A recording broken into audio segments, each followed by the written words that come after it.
ಹಗರಣ ಹಗರಣ ಹಗರಣ ಹಗರಣ ಅಂತೇಳಿ ಬೊಬ್ಬೆ ಇಡ್ಲಿಕ್ಕೆ ಶುರು ಮಾಡಿದ್ದಾರೆ. ಬೊಬ್ಬೆ ಇಡ್ಲಿಕ್ಕೆ ಶುರು ಮಾಡಿದ್ದಾರೆ. ಅಲ್ಲಿ ಯಾವುದೇ ತಪ್ಪು ಮಾಡಿಲ್ಲ, ನನ್ನ ಆದೇಶ ಇಲ್ಲ, ನನ್ನ ಪತ್ರ ಇಲ್ಲ, ನನ್ನ ಸ್ಟೇಟ್ಮೆಂಟ್ ಇಲ್ಲ. ಆದರೂ ಕೂಡ ಸಿದ್ದರಾಮಯ್ಯ ರಾಜೀನಾಮೆ ಕೊಡಬೇಕು, ಸಿದ್ದರಾಮಯ್ಯ ರಾಜೀನಾಮೆ ಕೊಡಬೇಕು. ಯಾರು ಅಶೋಕ,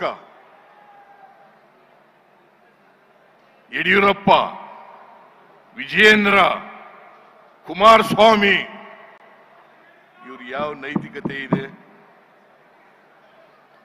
ಇವರಿಗೆ ನನ್ನ ರಾಜೀನಾಮೆ ಕೇಳ್ತಕ್ಕಂಥ ಯಾವ ನೈತಿಕತೆ ಇದೆ?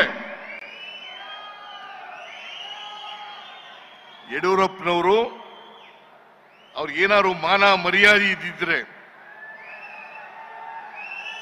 ರಾಜಕೀಯದಿಂದ ನಿವೃತ್ತಿ ಆಗಬೇಕಾಗಿತ್ತು.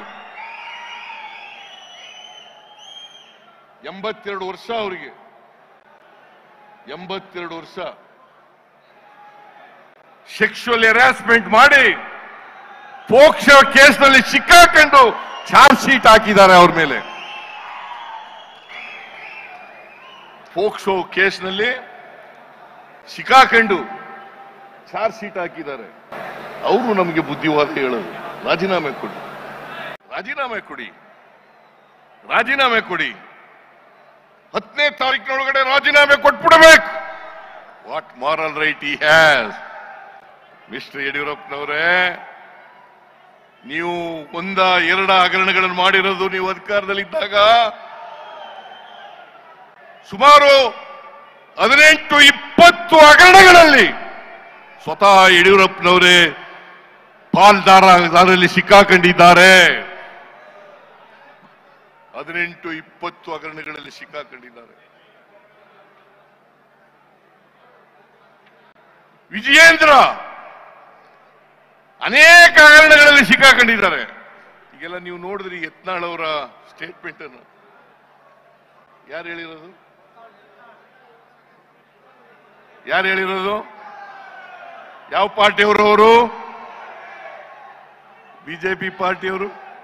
Yatnal senior leader of the BJP ಪಾರ್ಟಿ, ಅವರು ಹೇಳ್ತಾರೆ ಯಡಿಯೂರಪ್ಪ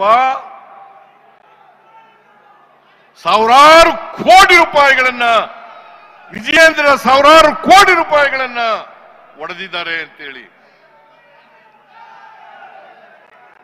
ವಿಶ್ವನಾಥ್ ಸುಮ್ಮನೆ ಮೇಲ್ಮನೆಯ ಸದಸ್ಯ ಅಪ್ಪರ್ ಭದ್ರಾ ಯೋಜನೆಯಲ್ಲಿ 20,000 ಕೋಟಿ ರೂಪಾಯಿಗಳನ್ನ ಲೂಟಿ ಹೊಡೆದಿದ್ದಾರೆ.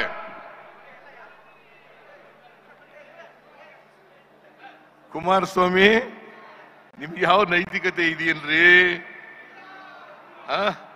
ಜಂತ್ಕಲ್ ಪ್ರಕರಣ ಮರೆತು ಬಿಟ್ಟಿದ್ದೀರಾ? ಮೈನಿಂಗ್ ಪ್ರಕರಣ ಮರೆತು ಬಿಟ್ಟಿದ್ದೀರಾ?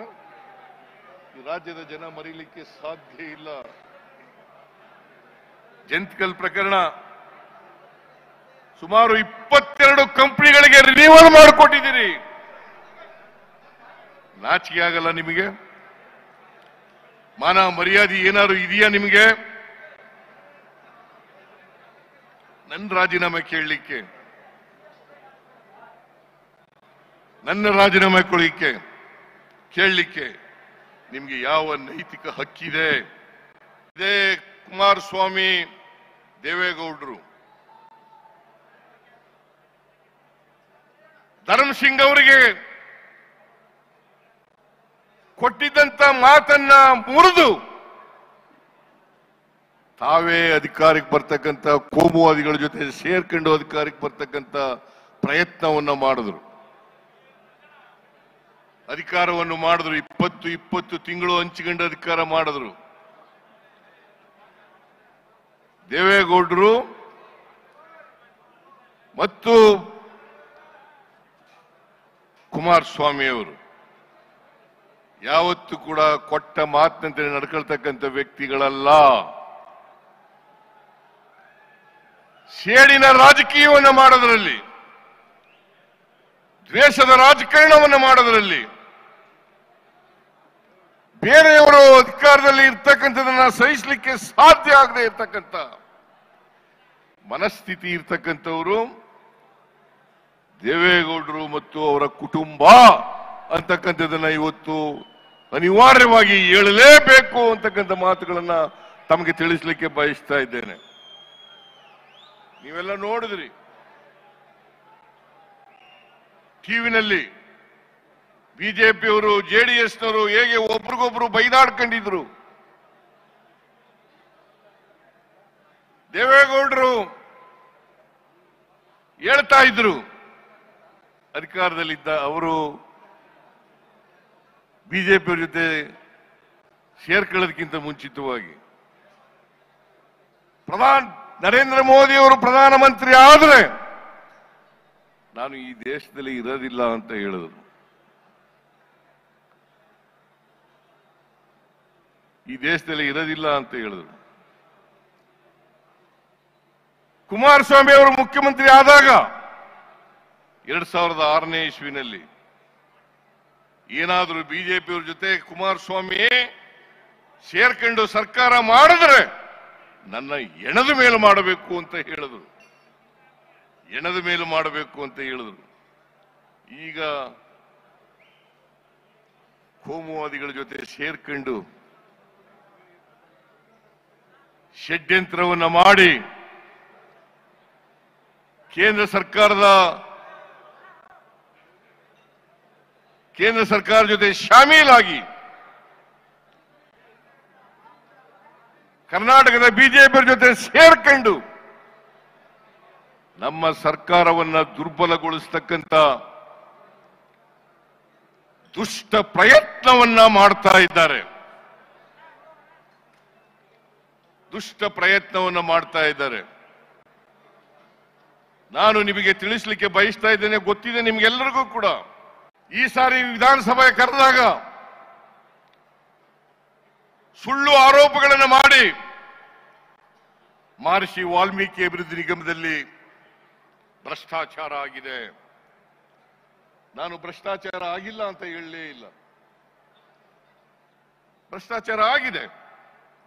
ಆದರೆ ವಾಲ್ಮೀಕಿ ಅಭಿವೃದ್ಧಿ ನಿಗಮದಲ್ಲಿ ನಡೆದಿರ್ತಕ್ಕಂಥ ಭ್ರಷ್ಟಾಚಾರಕ್ಕೂ ನಮಗೂ ಸಂಬಂಧ ಇಲ್ಲ. ಫೈನಾನ್ಸ್ ಮಿನಿಸ್ಟರ್ಗೂ ಅದಕ್ಕೂ ಸಂಬಂಧ ಇಲ್ಲ. ನನ್ನನ್ನ ರಾಜಕೀಯವಾಗಿ ತುಳಿಬೇಕು, ಸಿಕ್ಕಿಸ್ಬೇಕು ಅಂತ ಹೇಳಿ ಕುಟಿಲ ಪ್ರಯತ್ನವನ್ನ ಮಾಡಿದ್ರು. ಇಡೀ ಸದನ 10 ದಿನಗಳ ಕಾಲ ಕರೆದಿದ್ದು ನಾವು, 2 ವಾರ ಬರೀ ಇದೊಂದೇ ಇಶ್ಯೂ ಮೇಲೆ ಚರ್ಚೆ ಆಯ್ತು. ಏನು ಸಿಗ್ಲಿಲ್ಲ. ಎಲ್ಲ ಜೆಡಿಎಸ್ನವರು ಮತ್ತು ಬಿಜೆಪಿಯವರು ನಾವು ಅವ್ರಿಗೆಲ್ಲ ಚರ್ಚೆ ಮಾಡಲಿಕ್ಕೆ ಅವಕಾಶವನ್ನು ಕಲ್ಪಿಸಿಕೊಟ್ಟವು. ಬಹಳ ದೀರ್ಘಕಾಲ ಆರ್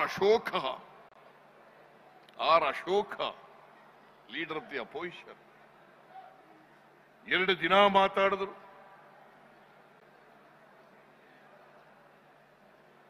ಅಸಂಬದ್ಧವಾಗಿ ಮಾತಾಡಿದ್ರು. ಯಾವುದೇ ದಾಖಲಾತಿಗಳನ್ನ ಇಟ್ಟುಕೊಂಡು ಚರ್ಚೆ ಮಾಡಲಿಲ್ಲ.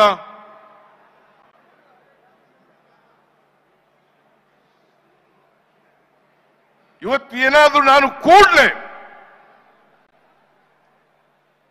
ಈ ವಿಚಾರ ಪ್ರಸ್ತಾಪ ಆದ ತಕ್ಷಣ, ಪತ್ರಿಕೆಯಲ್ಲಿ ಬಂದ ತಕ್ಷಣ SIT ರಚನೆ ಮಾಡಿ ತನಿಖೆ ಮಾಡಲಿಕ್ಕೆ ಪ್ರಾರಂಭ ಮಾಡಿ, ಯಾರು ವಾಲ್ಮೀಕಿ ಅಭಿವೃದ್ಧಿ ನಿಗಮ ಮಂಡಲದಲ್ಲಿ ಆರೋಪಿಗಳಿದ್ದಾರೆ ಅವರೆಲ್ಲರನ್ನು ಕೂಡ ಅರೆಸ್ಟ್ ಮಾಡಿಸಿ 12 ಜನರನ್ನು ಅರೆಸ್ಟ್ ಮಾಡಿಸಿದ್ದೀವಿ. 12 ಜನರನ್ನು ಅರೆಸ್ಟ್ ಮಾಡಿದ್ದೀವಿ.